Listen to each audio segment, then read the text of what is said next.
ఏమంటే హెల్ప్ చేసే దగ్గర మంచి ఏంటి చెడ్డ ఏంటి, వాడు బాధితుడా కాదన్నది ముఖ్యం. కానీ వాడు పెద్ద మనిషా, వాడు చెడిపోయినవాడా మంచోడు అంటే అరే సస్తనాడు వాడు మంచోడా చెడ్డోడనే తీర్పుల తర్వాత తిరుగుతాం, ముందు వాడి ప్రాణం నిలబడేటట్టు అంత సాయం చేద్దాం అనుకోరు కొంతమంది.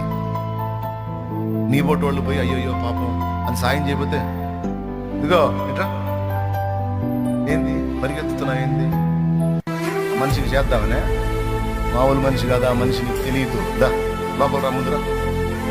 ఆ మనిషి కర్మ అంతే కాలాల, ఆ మనిషి కర్మ అంతే కాలాల. మనిషి మామూలు మనిషి కాదు, ఎంత చెడిపోయిన మనిషి అయితే దేవుడు ఆ కర్మ పెట్టాడు ఆ మనిషికి. దా చెబుతా, దా మనిషి స్టోరీ చెబుతా, దా నీకు రా రా అని లోపల తీసుకెళ్ళి ఇక ఆ మనిషికి తను సాయం చేయకపోగా చేసే వాళ్ళని కూడా చేయనీయకుండా చెడగొట్టే పాపతున్నోళ్ళు ఉన్నారా లేరా?